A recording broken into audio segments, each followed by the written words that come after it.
Hello, everyone, and welcome to the Mat to Mastery podcast. I am your host, Sheb Gina, and it gives me great pleasure to invite inspirational leaders within the martial arts domain where we get to explore all kinds of martial arts principles from Jiu-Jitsu to kickboxing to Taekwondo, whatever that might be. And we use these principles and we translate them and how they apply to leadership. And throughout these interviews, our aim is to learn how having a martial arts mindset empowers individuals to conquer life's challenges. And today I have an amazing, exciting guest on the podcast. Her name is Daynin Dashefsky. And Daynin was the first and only female-owned Jiu-Jitsu and kids camp school in Hawaii. And it brings me great pleasure to introduce you to the lovely Daynin. Daynin, awesome. Aloha. Thank you for having me. Thank you so much for being here. Oh my goodness, Hawaii. I absolutely loved Hawaii, visiting Hawaii. It's such a beautiful, beautiful, beautiful island. It's so pleasure to have you. Talk us through, tell me, for those of us who haven't had the privilege of getting to know you or meeting you, what has been your experience with Jiu-Jitsu, and give us a brief background on how you got started. Well, I went through divorce and I had 1 and 3-year-old babies, and I lost a lot of my self-confidence. And so trying to find that back, a lot of my ex-husband was a celebrity. So a lot of people kind of called him, and nobody called me anymore for events or parties. And I really affected my self-confidence. So I got into jiu-jitsu, not just to learn self-defense as a martial art, but to get my confidence back and to find an outlet that was mine and for me, and not for the kids, not for the family. It was mine to empower me. And that's how I got started. I was taking my kids to a dance class. And then what happened was, right next door, they were doing jiu-jitsu. And then what I did was I was kind of peeking in while they were doing the dance class, and I didn't see any women in there. This was a long time ago. And so I kind of did some research, and I figured, well, I don't have a lot of time, so maybe I could do it while they're doing dance class instead of just sitting there and waiting. And so that's kind of got me triggered. And then when I did it, I fell in love with it. I absolutely fell in love with it. So I can't believe I've been doing it this long. I thought I'd never get this far, but I kept going, and here I am. That's fantastic. And how long ago was that? 2001. So it's almost 24 years. And, I come across a lot of people that say, I'm too old to start. I was 37 when I started. So it's, I thought I'd be lucky if I just get to the purple belt. If I can reach it to purple before I'm too old, I'd be so thrilled. And next thing I know, I'm at purple. I go, wait a minute, if I can just get to brown belt before I'm too old, and the next thing I know, I got a black belt and I own a school. So when you're really enjoying the journey, it's not about the belts. You don't realize the belts are coming up. You just kind of keep going, and you fall in love with the process. And that's what happened to me. And so here I am today, 60 years old, and I'm, still doing it, and I'm going strong, but, so I love it. Yeah. That is fascinating. Wow. I would have thought you're still 37 years of age, at least. Bless your heart. Inside, I'm like 85, but I'm just kidding. That's super inspirational. I love it. So you spoke about confidence. Mm-hmm. How soon after you started training did you begin to feel that level of confidence, and what exactly did that feel like? Well, when I first started, I was the only woman. In fact, for the first 10 years, I was only the only real woman that actually stayed with it. People would come and try once in a while, but they never stick with it because there weren't very many women in jiu-jitsu back then. So, getting my confidence, I think it was after I think the first 3 weeks, I started to feel confident because I was being accepted. It wasn't so much my ability, but the ability of the people I trained with to make me feel accepted and a part of it. That had a lot to do with it. It wasn't about the jiu-jitsu. It was about the people. And so a lot of people think it's the jiu-jitsu that's going to empower them, but it's really important to find the right school, because it's the school and the people, the instructor, your training partners that make you feel good about yourself by accepting you. So that was really the key for me. Then the confidence just kept building and building until they realized, hey, I'm keeping up with the guys and I can submit the guys. And, in the beginning, it was more like, they're helping me like family, like brothers. But when it got to the point where I started really using the techniques and I'm realizing they're actually working, that's when the real deep empowerment and confidence came. Oh, that is so beautiful. So your environment was actually what helped you instill that level of confidence within you, and their belief, I take it, I dare say, their belief in you. Right. And the trick is a lot of people go to schools that are not for them. So if you're like a passive person and not really looking to be world champion and you're just starting out and you go to a fight school that's all about training, it could have the reverse effect. It could make you lose your confidence. It could make you lose the empowerment and make you feel weak and not able to keep up. So that's why I tell people it's so important to find the right school. And don't be afraid to try different schools and go with the one that makes you feel good about yourself, because that really is the key. I get it. I get it.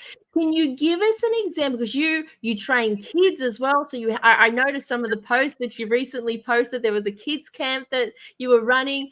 Can you give us an example of when that confidence sets in? Like, I mean, really gets cemented in an individual.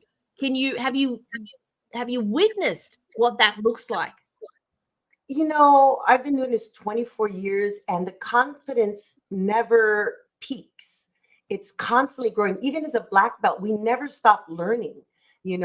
I'm 60 years old and I still have moments of being more confident. Like when I'm training with 30 and 40-year-old guys and I'm still submitting them.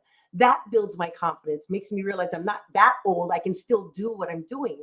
So the confidence doesn't ever stop. It just continues to grow and grow. So, we all have moments where we have a good match and we match up with someone and we did better than we expected. We have confidence, right?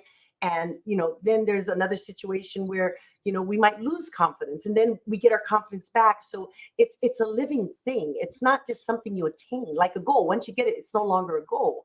So even as a woman, you never stop getting confidence from growing. I think when I really felt confident was a few years after I opened my school, because then I realized that, when I first opened, I was a brown belt at the time and I was the only female. And I used to get these calls like, who said you could open a school? There was a lot of politics back in the olden days and it scared me. I had a lot of anxiety. And it was Hoist Gracie that gave me this advice, because he was a friend of mine. And he said, don't worry about what anybody else says. He says, do good jujitsu and people will come. Says all these other people don't pay your bills. They don't take, they don't have anything that they contribute to your life. Don't listen to them. He said, focus on teaching good jujitsu and people will come. And you only answer to your students. So that kind of made me a little more relaxed. And I just started focusing on building a school that was based on me, not trying to compete with anybody else. And so being that in Hawaii, we have so much jiu-jitsu and they're all, guys that are amazing, like, Ryland's school, which teaches Max Holloway, right? How do I compete with that? And I couldn't. So my key was creating a tagline that represented me so I don't compete with them. And our tagline is, we're not a fight school, we're a life school. And that was the key to what we built, and being one of the largest schools. I think a lot of people related. Nobody wants their kids or themselves to get hurt. So when you say you're not a fight school, that immediately takes away a lot of the intimidation of starting a school. So that was, I guess, one of the things that helped me to find my own niche in a state that has so much amazing jiu-jitsu. That's amazing. So what inspired you to start a life school and not a fight school?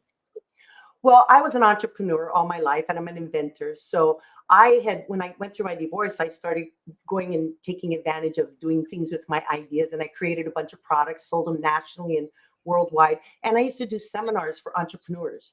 And I've always had in the back of my mind, I wanted to create a business for kids and call it Hawaii Biz Kids. And it was teaching kids how to start their own businesses and then to invent products.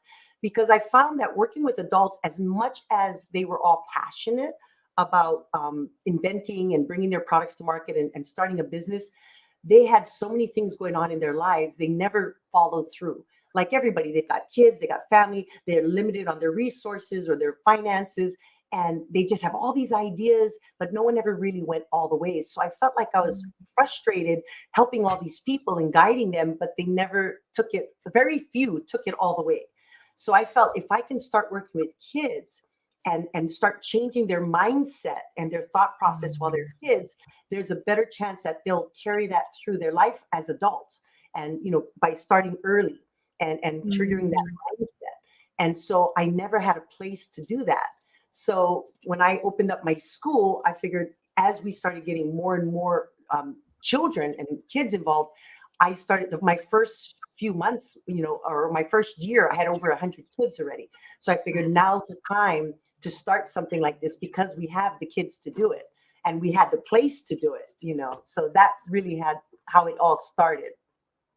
Yeah. So to me, it sounds like a personal development school. So you're not only teaching the kids some skills, some self-defense skills, but you're, I dare say, applying some martial arts or jiu-jitsu philosophy into their lives. Into everything. A lot of people look at jiu-jitsu and they say, this is a martial art. This is a self-defense. I look at it a little differently. I look at it, jiu-jitsu is a tool, like a hammer, right? Anybody can use the tool, right? Anybody can go into jiu-jitsu and learn jiu-jitsu, but it's the person and how you use the jiu-jitsu that makes it what it is. So like a hammer, I say you can build a house with it or you can bash someone's head in with it, right? It's not the hammer, it's the person. So if you don't have the right guidance on how to use the tool the correct way or the positive way, right? The good way, they end up using it in a bad way. So that concept is what I thought is I need to use jiu-jitsu to reach out to kids, to show them how to apply it to everyday life versus just using it as a self-defense, because you're limiting what the value of it is if you just think it's a self-defense or fitness. But there's so much more with mindset, learning how to control your emotions and how to problem solve, how to stay calm in a stressful situation and retake back your control. So there's so many other things that you can relate jiu-jitsu to that has so much more valuable off the mat than on the mat, right? So that's my philosophy is jiu-jitsu is a tool to learn how to apply it to everything, not just, on the mat. I always tell my students, there's two kind of champions. There's a champion that you love and respect and adore and want to meet and want to be like. And there's a champion you can't stand. They're disrespectful. You don't like them. You can't stand them, but they're both champions. So which kind do you want to be? Right. So that's kind of what we do. Oh, I love that. I love that. And can you give us an example of, say, a student taking on some of that advice and how they were able to apply it to their life? Has it been an example? Well, for example, I had a student who's now one of my instructors, Morgan. When she was young, she went to school and this boy would play with her hair. And she turned around and said, stop. We teach them how to deal with bullies. And she turned around and talked to her friend and he started playing with her. And she turned around and said, stop. I said, stop, and then she gave him one more chance and said, if you don't stop, I'm going to tell the teacher. And then he kept doing it. And then she kind of, he grabbed at her and she grabbed him and took him down.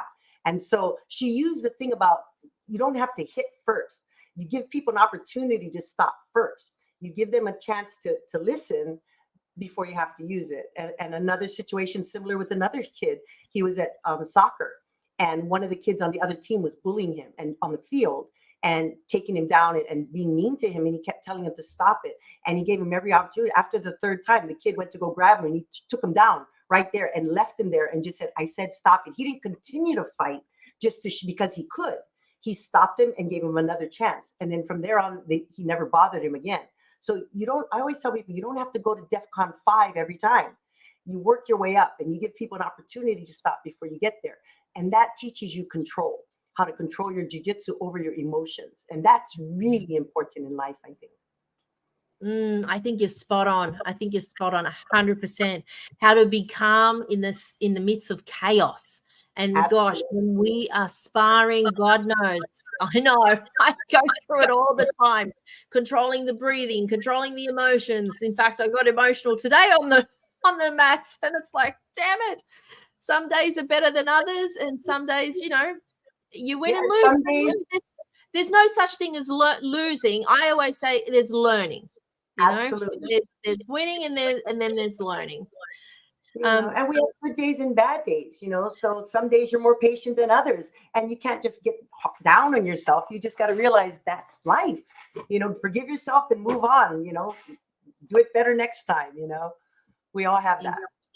Exactly.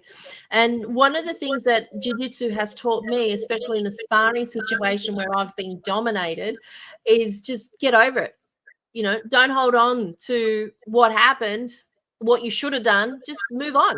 Just let it go. Okay, like reset. Let's go. Right. And you have to realize that it's a sport. It's not personal. Now, there are people out there, everybody's different. I mean, you got people who are just so competitive and competing on ego.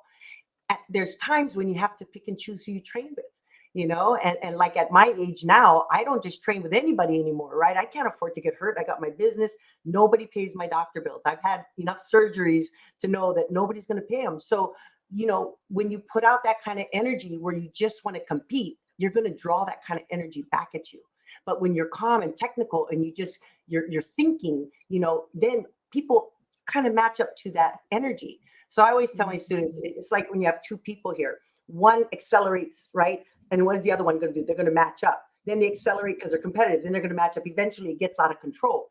But if they go up and you control your jiu-jitsu, which is really mastery of jiu-jitsu, and you stay at a certain pace, eventually they come back down.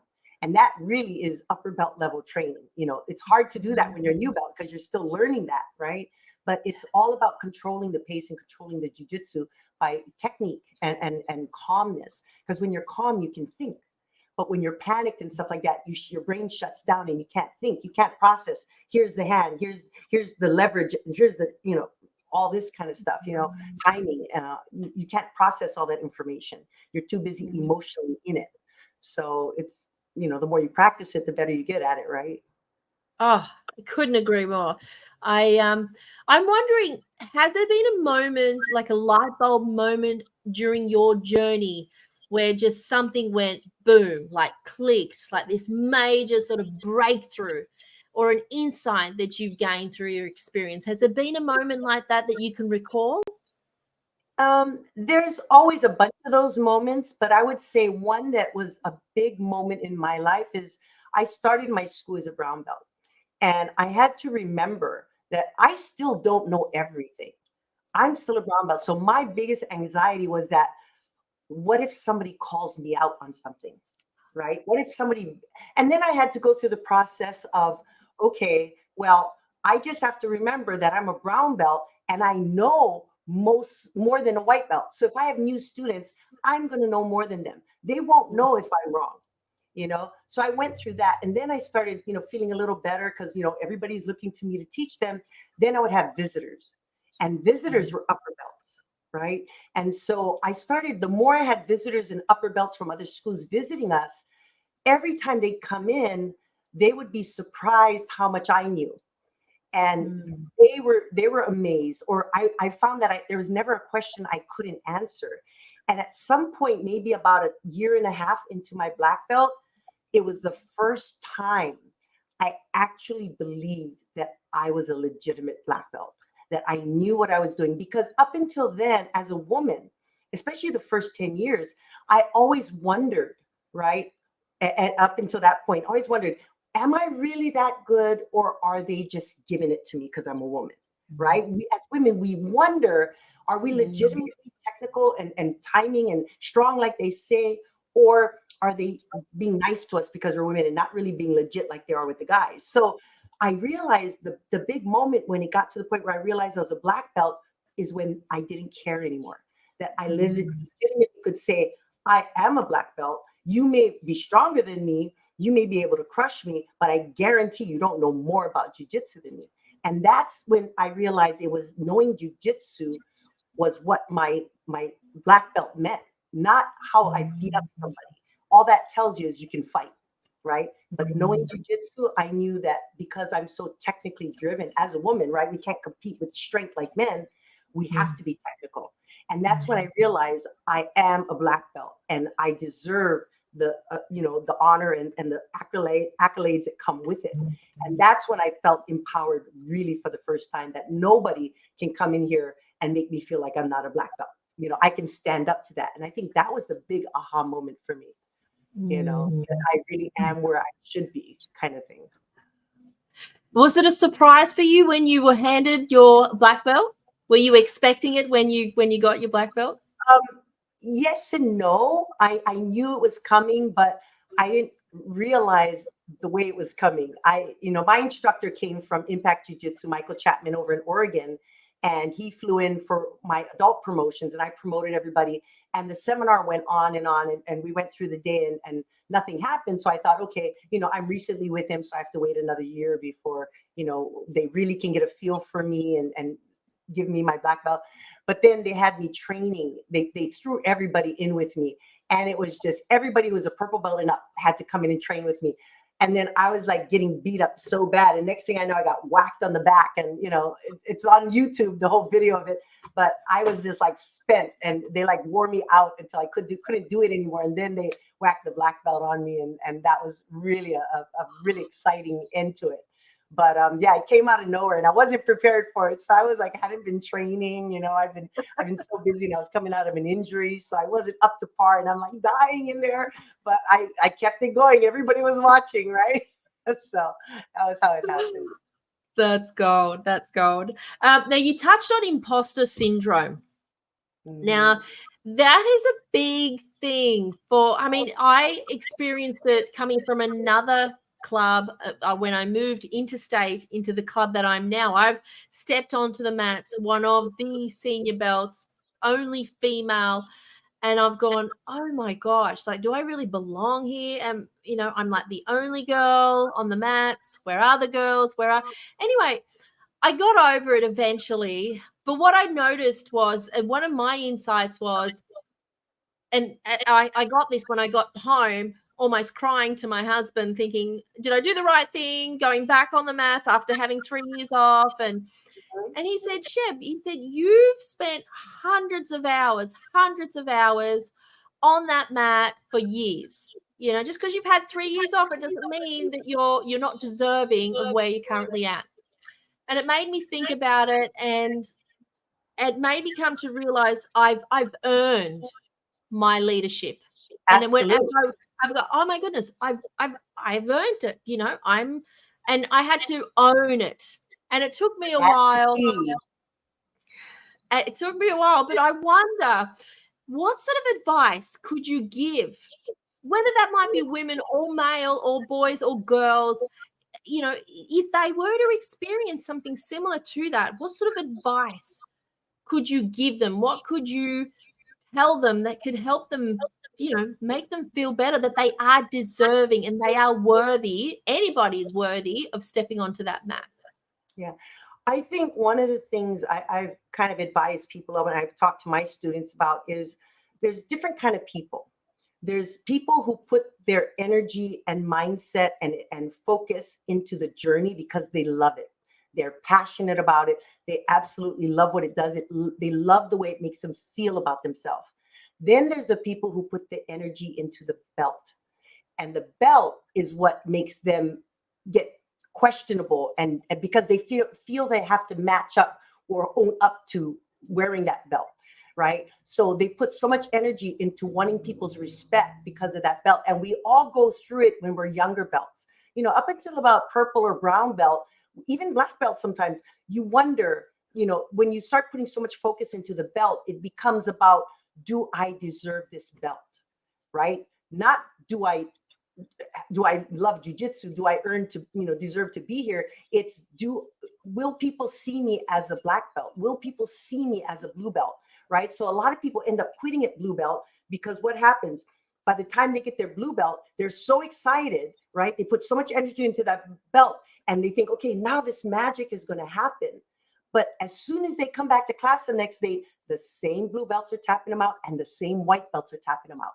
So they put so much energy into the belt that they become disappointed and discouraged, and they end up giving up, and they start questioning themselves. But when, like I said, you focus on the journey, it's not about the belt.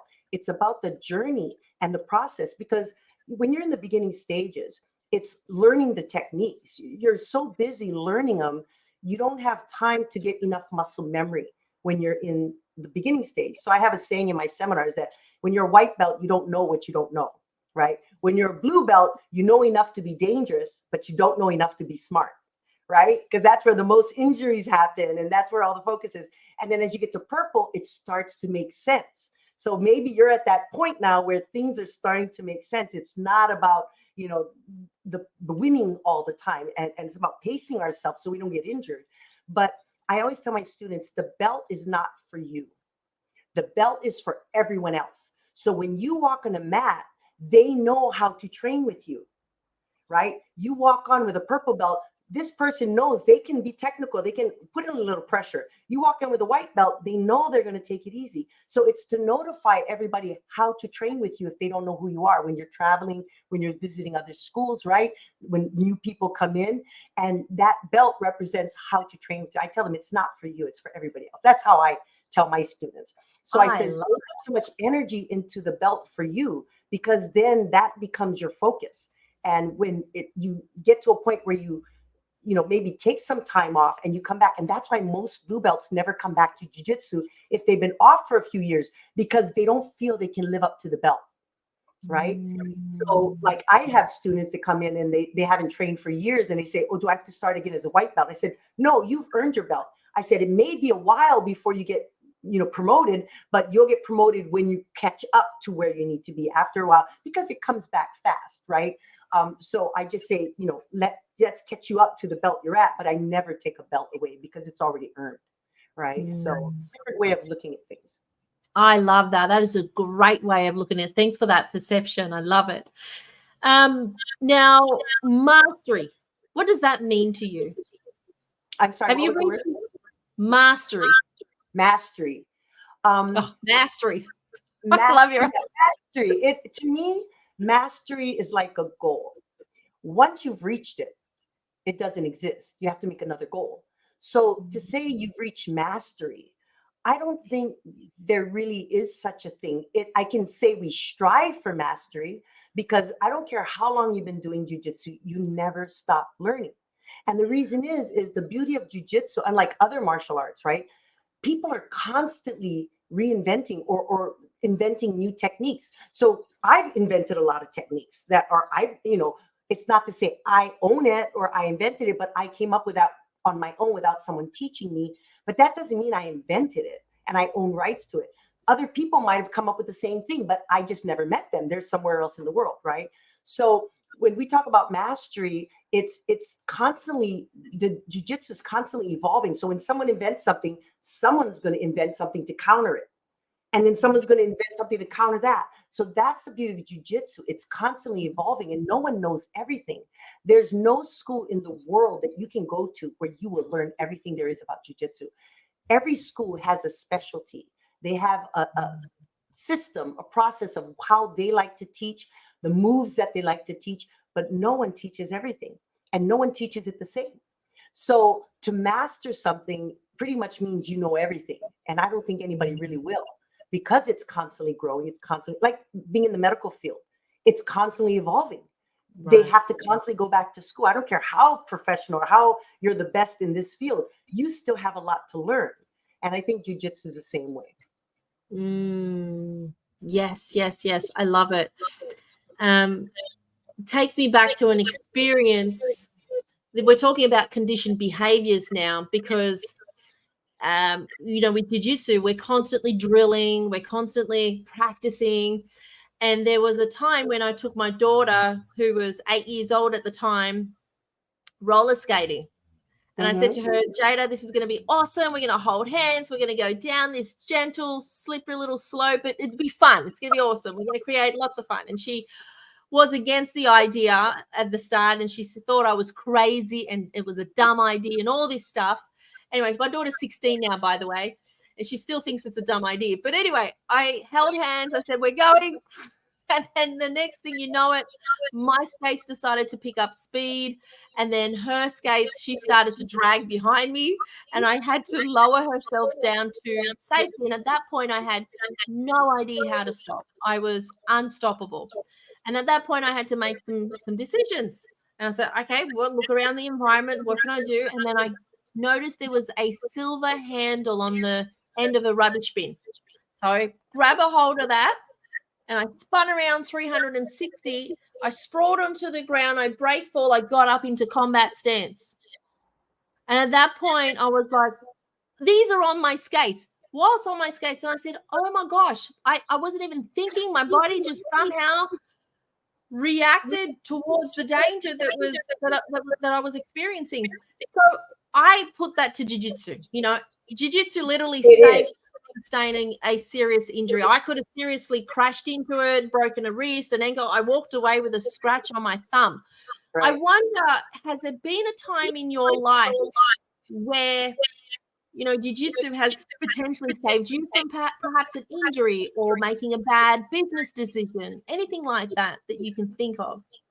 Yeah, what you're describing is really important. And that's one of the biggest values of jiu-jitsu, because jiu-jitsu teaches you how to process and problem solve quickly. It's like a high-speed chess game, right? So you got to be able to process and problem solve and see what's around you. And that comes from training. That comes from people crushing on you, and you have to stay calm and process and look and where's the hand, where's the leg, where's the leverage, you know, what's the timing, what are they going to do, anticipating what they're going to do. All of that training for years and years, that's the stuff that makes you problem solve in a blink of an eye, so to speak. You're already, instead of panicking, you're thinking, you're processing, and that comes from jiu-jitsu. There's not a situation for me, like I always say in jiu-jitsu, you've ever heard that saying, you learn to fight so you don't have to? Well, in jiu-jitsu, I tell my students, I've been doing it for 24 years and I've never, ever had to use it. And the reason being is because when you do something that you feel good about yourself and you feel confident, you walk and you exude a certain energy of confidence. And that immediately takes you pretty much, 80, 90% off the list of people that someone's going to attack, because they're looking for weak-minded and people they can overpower easily. So whenever you're doing something you love, you exude that confidence, which immediately keeps people away from you, right? Unless you're out looking for trouble and so forth. But I've heard many a time, for me, I use it in business.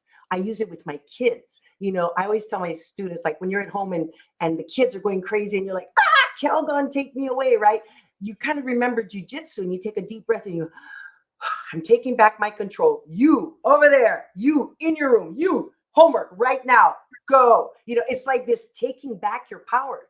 And the whole process of jiu-jitsu is all about taking back control and staying in control.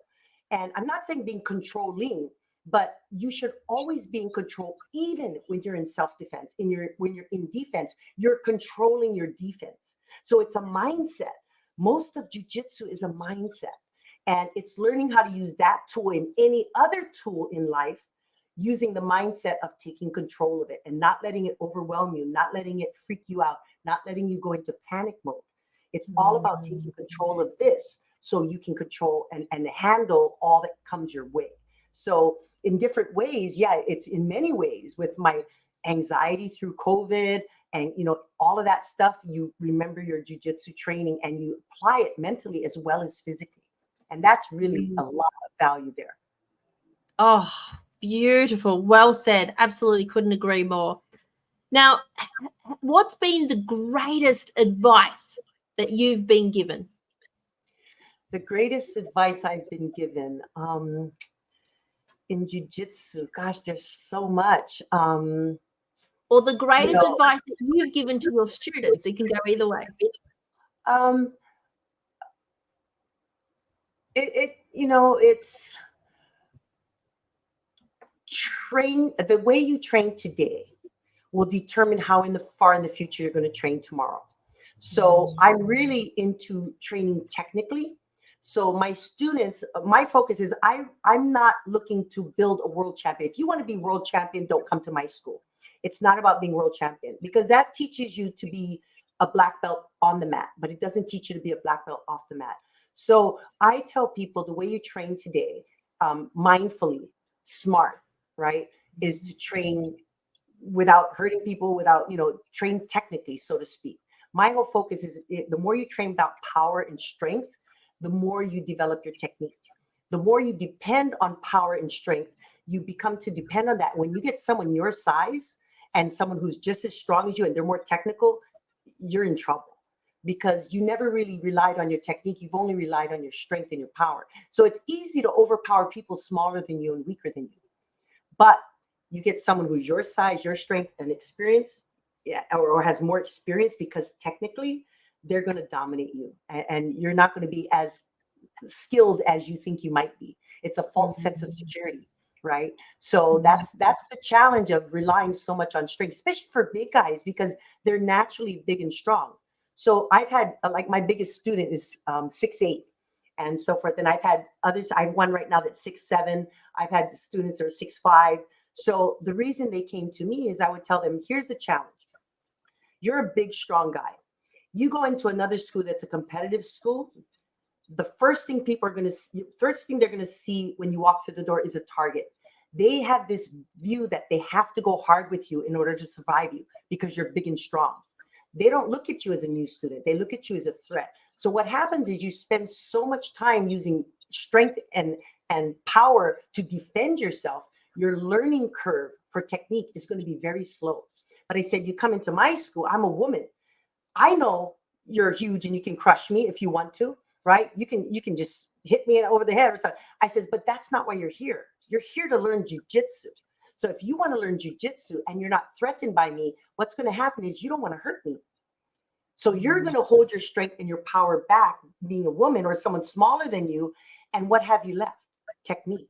And your learning curve becomes very fast because you're learning, you're not threatened, right? We don't go into that panic mode. So that's how I ended up getting a lot of big guys to train with me, because they wanted to learn and they didn't want to go where they were feared to get hurt, right? Big guys can get hurt too, and they want to learn, but everybody sees them as this big threat, So I always say, if you focus on technique over strength and power and competing, especially in the beginning, your technique, your learning curve will become much faster, and you'll start to learn to rely on technique so you can maintain and save your energy and power for when you really need it, right? Whether it's a competition or whether it's self-defense, learning how to control it until you really need it is really the key. And that's all about controlling your jiu-jitsu, right? That's the mastery that you look for, is learning how to turn it on and turn it off,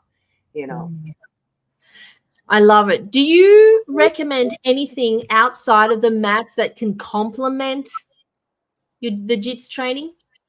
I always said that the two art forms that actually complement jiu-jitsu are judo for takedowns, because jiu-jitsu is probably 85, 90% on the ground and 10, 15% takedown, right? Because our goal is to get them to the ground, because 95% of all fights end up on the ground, which is why I, as a woman, took it. Because if I'm going to end up on the ground, I better be successful on the ground, right? And so the other thing I liked about jiu-jitsu was you can be a top player or a back player. Being a woman, I'm going to end up on my back, right? Most likely by a guy. So I better be comfortable on my back. So judo is reverse that. They're like 85% takedown, and then the rest is on the ground. So I think judo really complements jiu-jitsu in the takedown. The other art form that really complements jiu-jitsu and can be, a little harder, but it's wrestling, because wrestling teaches you pressure, right? But the problem with wrestling is jiu-jitsu also learns to counter wrestling. Like, wrestlers will dive in head first. Jiu-jitsu people, you don't do that too, right? So it can counter. So when someone's trying to learn both of them at the same time, it's very challenging for them to separate when they're doing jiu-jitsu and when they're doing wrestling, right? So pressure from wrestling can complement jiu-jitsu as long as you can separate the two art forms and knowing when to use it and when not to use it, so to speak. Because a lot of wrestlers come into jiu-jitsu tournaments and they win because of their pressure, but they're not winning technically. I have a friend who was an Olympian in wrestling, and he would always come in, and because he was so good at wrestling, he would win, but he never won by points. He won, like, he would take the back, but he never knew about putting hooks in. So he never got points for that. He would always do things to crush them and pressure them, but none of it was jiu-jitsu technical, right? So was he really winning by jiu-jitsu or something else, right? As Elio Gracie said, he never gave belts to people just because you're world champion. The world champion in the beginning wore a white belt just like a beginner. And the reason being is all that tournaments did was teach you how to fight. It didn't tell him that you knew jiu-jitsu. So my whole focus is I'm not looking to be a world champion, but my focus on my students is building instructors that they technically understand and know jiu-jitsu, the physics of it, the concepts, the timing, the technique of it. That's where my love and passion becomes part of jiu-jitsu. And my contribution is instructing and teaching and training instructors. So they teach jiu-jitsu the right way and not just have all these fake black belts out there, that are teaching the wrong stuff. And so that's where I like to feel my niche is technical jiu-jitsu. I love it, Daynin. So beautiful. Has there been somebody in your life throughout your journey that's really inspired you? Throughout different phases of your life, right? Every phase has someone who's going to inspire you and stand out to you in each phase. My first instructor, when I was a white belt, Jason Izagiri, out of Gracie Kailua, he made me fall in love with jiu-jitsu rather than scaring me. Like I said, really, when you're a beginner, it's about the people you train with, and they make you feel a part of what they're doing, and not that you're not good enough or that you're a beginner, but they include you.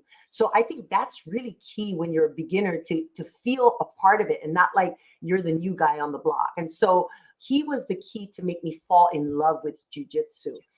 As I got towards my purple belt level, I would say I traveled a lot, and I went to different schools. So it wasn't any one person, but I would say different people had different influences. Like I say, when you travel and you train in other schools, you learn different philosophies, different techniques, different ways of doing things. And the beauty is I get to find what I like, what works for me. And because of that, I customize my own style, because I took a little bit of everything that I liked from everybody and created my own style. So I'm not just like, my students have been only with me, so they have my style, right?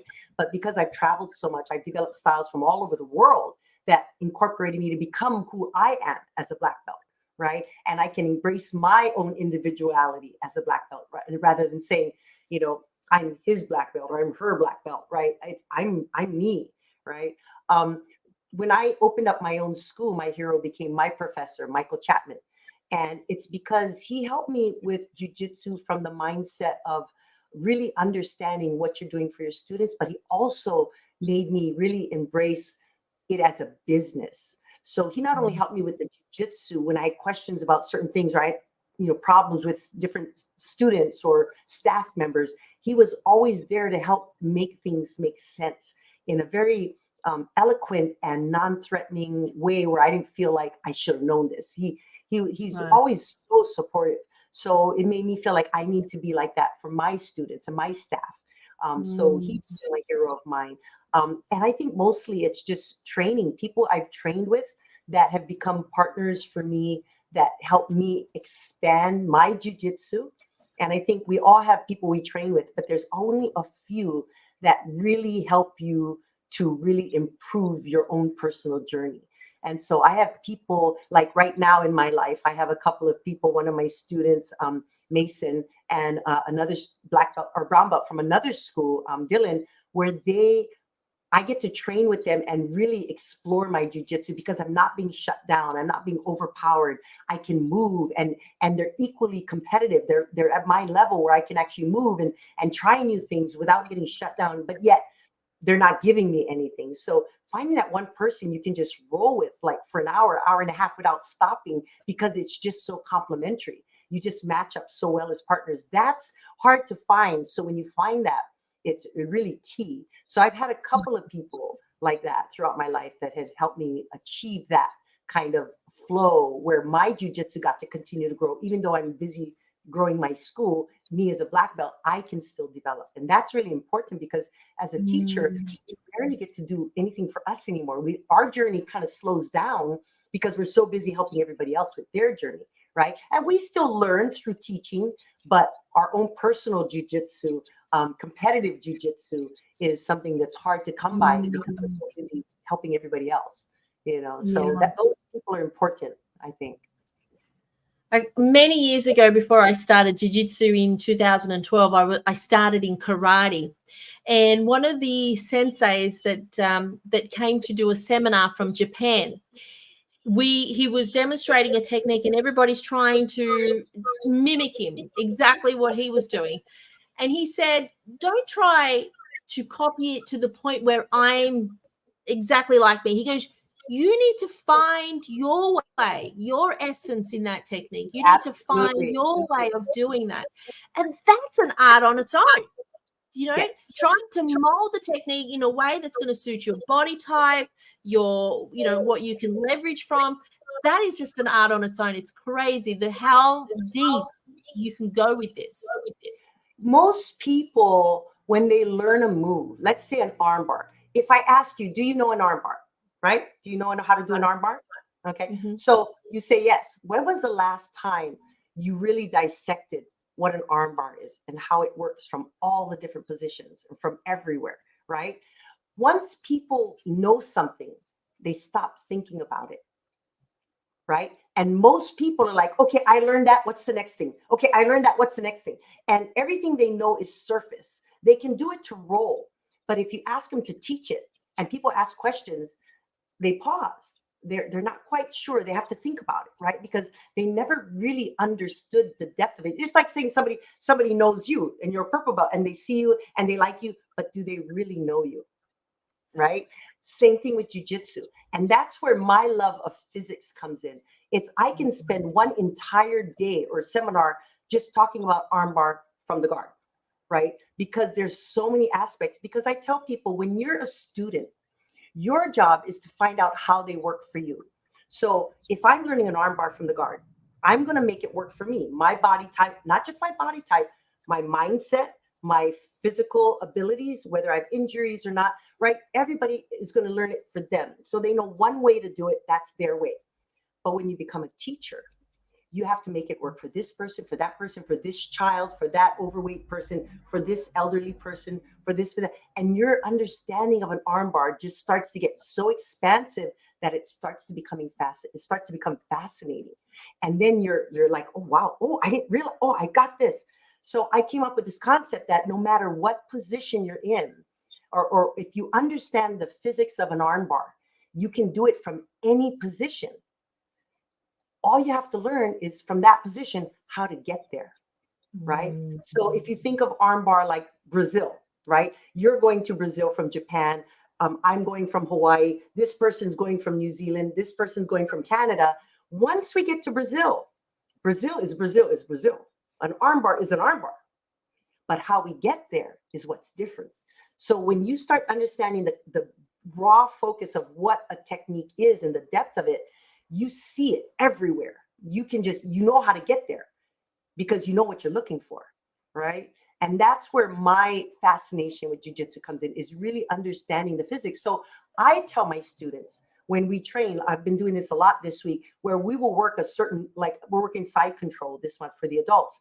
And I say, okay, we're going to learn these attacks from side control. Now you're going to break up into your partners and you're going to come up with your own submission or technique that I haven't shown you. So I love for them to think for themselves. I call it workshopping, where they have to come up with something that, they have to create, knowing that this is where you have to get. How do you get there? And be creative. Yeah. Try to do something nobody else is doing. And we've come up with some amazing things that way. And that's part of my Think Jiu-Jitsu concept, why I created a game, and my focus and my philosophy on the Think Jiu-Jitsu is don't just do Jiu-Jitsu, think about it. And that's my whole brand. Yeah. Oh, that's gold. Absolute gold. I love that. Workshopping your own idea, your own escape, your own technique. That's awesome. It also empowers them, giving them permission to be creative. A lot of people think they come in, they have to do what the teacher tells them. But you teach them to be self-thinkers. Then they'll start to get empowered to not be afraid to try, and see what happens. Yeah, I get it, because they're being invited to explore their own resources that they probably didn't think that they had in the first place. Magic. Absolutely. But it gets them to start thinking that way and not relying on someone to teach them, but self-think. It's like, I don't get into the Bible, but it's like, Jesus saying, I can give you a fish or I can teach you to fish, right? I want them to think for themselves, learn how to create, learn how to make it all work for you, right? So that's what I love. Yeah. Actually, that, with, I can give you a fish or I can teach you how to fish. Black belts or professors, when they're instructing, they're always opening the door, and months or years later, I realized, holy moly, they're not giving me the whole thing here, because there's a counter for that. And then there's a counter, and then it's just this. And I had to There is no learn. whole thing. It's constantly evolving, Constantly evolving. And we, as you said, sometimes we have to figure it out ourselves, because they've only got a limited time as it is per class, so they can't give you everything. Sometimes there's a saying that goes something along something about a master who will open the door or invite you, but then it's up to you to decide to walk through it and Absolutely. explore the possibilities. Think about it.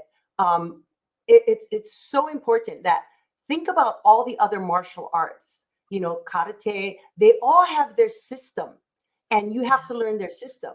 Jiu-Jitsu's, I don't know, and I haven't done all the martial arts, so I can't say that's for sure, but Jiu-Jitsu, it has a system, but it's a living system. It's constantly evolving. It's constantly growing. It's not just, like you said, you get to the point where you know everything. You don't, and even if you did know everything, there's still the mastery of it, getting good at it, right? But Jiu-Jitsu is constantly, like I said, like a doctor. It's constantly new technologies, new things, and you have to relearn. You have to relearn everything. So it's really important to evolve with it.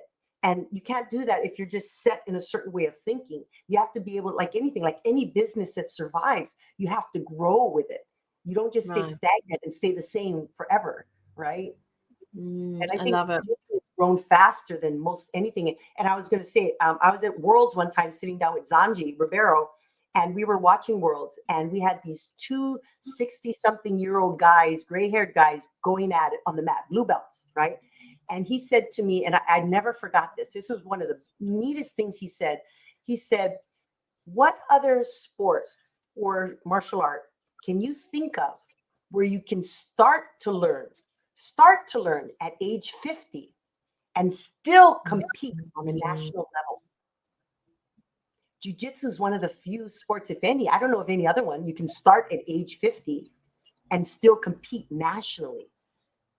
That's how amazing Jiu-Jitsu is. It really is for everybody and anybody.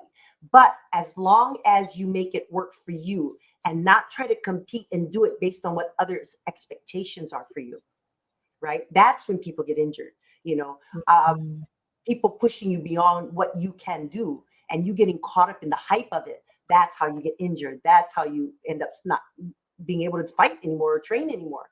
You have to listen to your body and learn your body. And Jiu-Jitsu allows you to learn your body, what it feels, what it doesn't feel. Every aspect of your body is in the fight, and you get to learn how your body responds to everything. And if more people paid attention to that, they'd have less serious injuries, putting the ego aside and training to make it work for them and not against them. Got it. So powerful. Now, as you know, Daynin, there are many, many philosophies in Jiu-Jitsu. So many.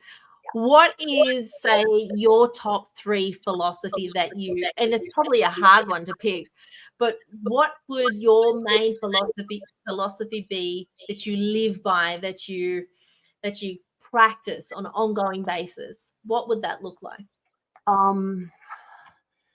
I would say one of my philosophies would be that, and I think I mentioned earlier, that Jiu-Jitsu, you need to look at it as a tool, that it's there to help us not just how to use our body to defend ourselves, not to compete with it, but it's equally, I have a logo that it's 3 sides. I call it mind, body, and spirit. And my philosophy is Jiu-Jitsu is mind, body, and spirit.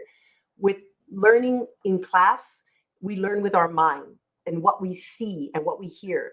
And we process that, because the only way we're going to remember something is if we plan to use it in the future.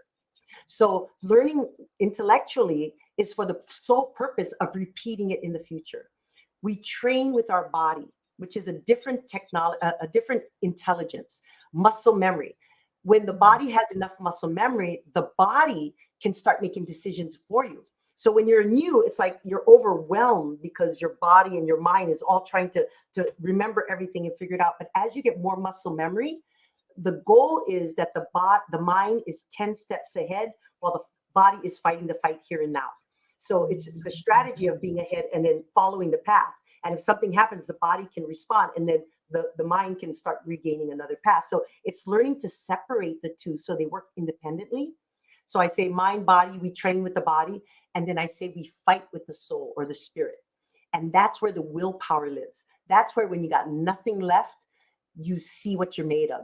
That's that extra reserves. And the only way we can access that is through competition, through, and I'm not saying you have to compete all the time, but you need to use competition as a checkpoint to see what you're made of, to really focus on where, how deep does your jiu-jitsu really go? Where are you going to pull it out from that space that doesn't really open up unless you have to, where it's threatened and you got nothing left, and that's where the reserves live. So that would be the mind, body, spirit. It has to be equal. You cannot just be overpowered in one. They all have to exist. My other philosophy is about competing. I say competing isn't about winning and showing how good you are. I like to think of competing as a checkpoint to see where your jiu-jitsu is at. And I say, when you get on the mat, that's the only time in a competition where you're equally matched up. In school, you're not always equally matched up, right? So, and in school, you get to know what the other person does because you've been training them for so long. But when you get to a blank person who's at the same level, pretty much the same age or the same level that you are, right?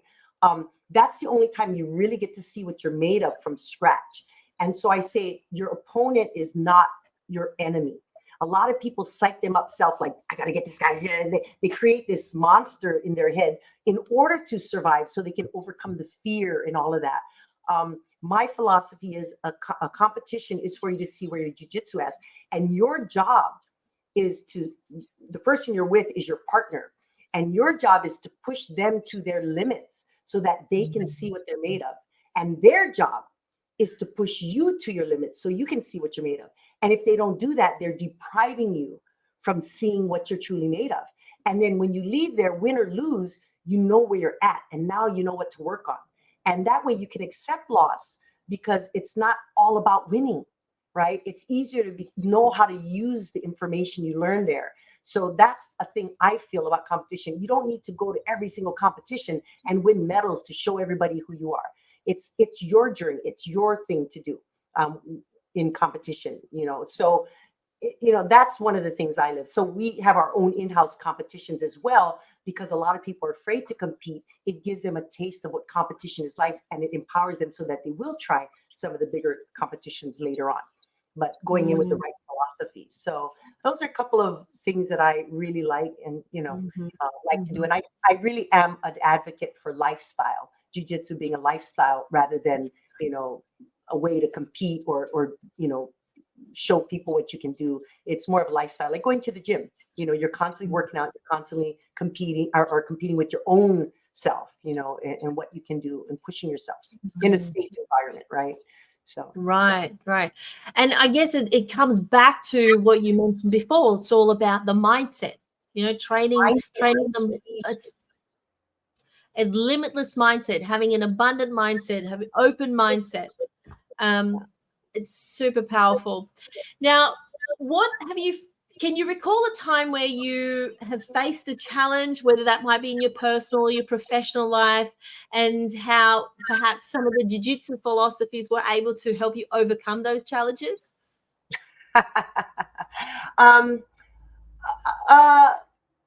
Yeah, maybe. You know, I had a relationship and he was a black belt for a long time and it didn't work out. You know, betrayal, whatever you want to call it. But I could have gone into a blaming game. I could have gone into making excuses for everything or justifying everything and getting into the mindset of anger. But I think that jiu-jitsu taught me to just take a deep breath and say, you know what? that's fine. I've got all this I can do. These are all the positive things. These are the things I can bury myself into. I don't have to, I can't afford any negative energy. So it's more of the forgiving and saying, okay, go have a good life and move on. And I'm going to focus on me now, And so it's trying to take the higher road. That's learned because a lot of in jiu-jitsu, we learn to put up with a lot of defeat from training and so forth. So we get a lot of practice learning to let things go and not take it personal, right? And so I think that helped a lot because I never really went through any trauma with it. It's almost like I just, okay, fine, that's okay. I'm going now, and I let it go, and I'm not going to let that follow me and ruin what I have going. And I'm going to focus on where my life is good. And so I think that learning how to use that mindset of moving forward and not holding on to things and just learn your lesson and move on. That helped a lot. Amazing. Now, being an entrepreneur and having a business, what would your definition of success be? For me, there's a lot of things, but I think the thing that makes me feel successful isn't, having a big school or all that, but it's the love I get from my students. My daughters are grown up. I have two daughters. They're grown up. One lives in Dallas, one lives in LA. And the amount of love and attention I get from my students and the respect I get from the adults as well as the children. We have over 300 kids at my school and stuff. So when you walk into a school and they run up to you and they give you hugs and they're so excited to tell you about what they did at school and things like that, that's success, I think. Knowing that what I'm doing matters to people. Sometimes we get down on ourselves, wishing we could do more, wishing we could do it this way or do it that way. But, when you see their faces and that, through our camps and through the school, that we're changing lives one kid at a time and changing their mindset one for the better, one kid at a time.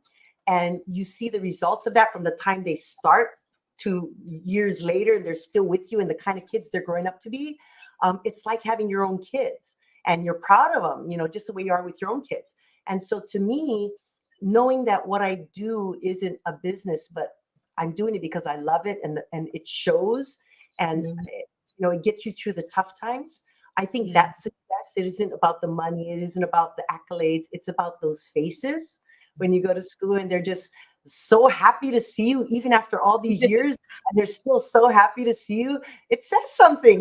Kids don't lie. Adults can lie, but kids don't lie. And I think for me, that's the reward. That would remind me of doing what I'm meant to do. I thought I read something on social media about you going away or being your first trip away in such a long time. Yes. What was that like? Over 20 years, I haven't had a real vacation. All my vacation time was going to either visit my daughters, which isn't really a vacation. It's, doing things they like to do and shopping and all that. But it wasn't about me. It was about them. And then all my other vacation time was always doing seminars. I do seminars all over the world and I go travel. In fact, I got one in North Carolina next week. So I use that vacation time to do seminars and travel. But I never took a vacation. And so I went to Italy with some friends just recently last month. And I spent 2.5 weeks there. And I couldn't believe how nice it was not to think business. I actually closed the school down so I didn't have to worry or think about business. So we have 2 weeks of vacation a year that we can take. And usually I'll take a week here and the staff gets a vacation, but I put them together for the first time. And we closed the school so I wouldn't have to worry about are things okay? And I actually took time off and I got into walking and hiking. My friends that are from there got me into hiking and walking, and it strengthened my knees. I never had any pain anymore. My back started, I felt like I was getting healthier, stronger. I was just meeting people that nothing I talked about was jiu-jitsu. Nobody knew what jiu-jitsu was up there. So it was like I actually had a vacation from jiu-jitsu, right? When you're with jiu-jitsu people, all you talk about is jiu-jitsu. And I realized when I came back, I was so energized and rejuvenated. And I was so excited to get back to work and to get back to creating things again. And I realized that I never knew what that felt like. And so now I know once a year I have to take a vacation for my sanity. And so I was like, oh my God, that's what it feels like. And it was amazing. So I thank Mari and Strada for making me take this vacation and stuff. So it was really a lot of fun. And kudos to you for closing the school down so that you didn't have to think about it and you enjoy yourself. I was tempted to do a seminar up there while I was up there so I could write my trip off. And I said, you know what? It's not worth it. I got to shut it down. So it was a very tough decision because that's the mindset I have. What can I do while I'm here? I'm always looking, how do I fill my time? And I did. So now I know it's important to not think about work at all when you're on vacation. Amazing. Every year. Now, my final question. If you had the chance to spar with anyone in the world, then that could be living or someone who has passed, who would that be and why? Oh boy, I've sparred with a lot of amazing people. Hoist Gracie, Clark Gracie, Hajer Gracie. I mean, a lot of the Gracies and a lot of the Machados. My best friend is Cindy Omatsu, the very first female black belt. I've trained with a lot of people, Rampage. Someone I haven't trained with yet. My girlfriend was a world champion and she lives in Maui. And I've known her for a long time. I've had her over and I've never had the opportunity to train with her. And so I think it would be fun to train with Penny Thomas.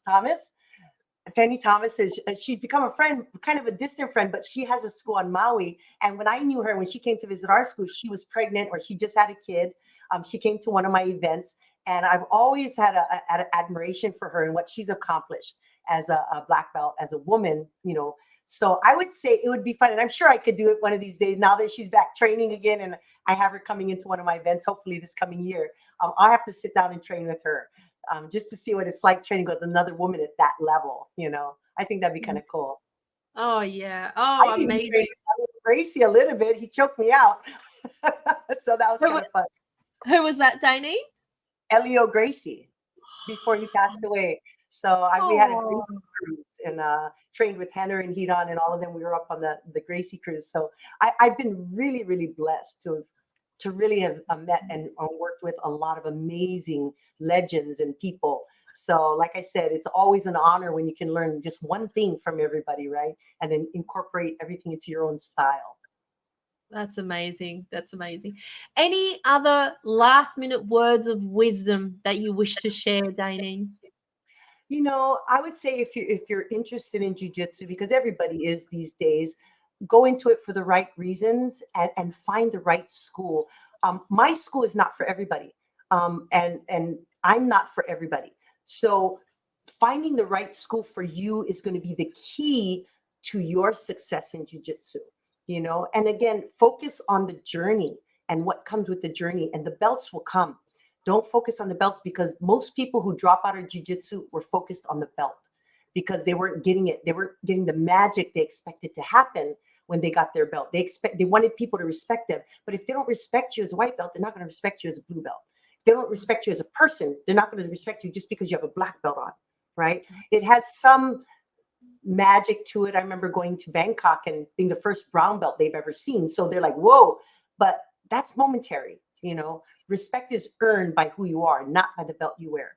So I would say go into it for the right reasons and find a school that's going to make you fall in love with it. I always say my biggest thing is my goal is to make you fall in love with jiu-jitsu. What you do with it is up to you. Whether you want to compete, whether you want to open a school, whether you want to just train for yourself, it's up to you. I just want you to fall in love with jiu-jitsu. And trust the process. Absolutely. Because every phase teaches you something different, and you can't just be a white belt, jumping to a black belt stage, expecting to learn the same thing. If you bypass that, you're missing all the opportunities to be a legitimate black belt, because you'll never really understand how to teach your students what each level is like unless you go through them yourself. Amazing. Daynin, thank you so much for your words of wisdom. Thank you for your time, for sharing your amazing amazing advice, your suggestions, your recommendations. I really appreciate it. Thank you, thank you, thank you. Thank you so much. And aloha from Hawaii. And I hope we get to meet in person someday. It will happen. And I'd like to thank Chris Salter for introducing us. Yes. Big shout out goes to Chris. Thank you. Who's also a lovely man. I had the honor of meeting him last year. Man. I really love Chris. Amazing. Thank you so much to all the listeners. If you're listening, if you're watching, thank you so much for tuning in. Daynin, if anyone would like to get in touch with you, where can they find you? How can they reach out? Our website is kahalajiujitsu.com, Kahala jiu-jitsu.com, and I can be reached through there at any time. Amazing. And I'll pop the website onto the link as well. Remember, folks, stay focused with intention and trust. Trust the process. Hawaii, come visit our school and come train with us. Cannot wait. Thank you again for watching. If you want to reach out, feel free to go ahead and do so. If you have any questions, any comments, any deep, meaningful insights, pop them into the comments. Thank you again for watching. Bye for now. Aloha. Okay.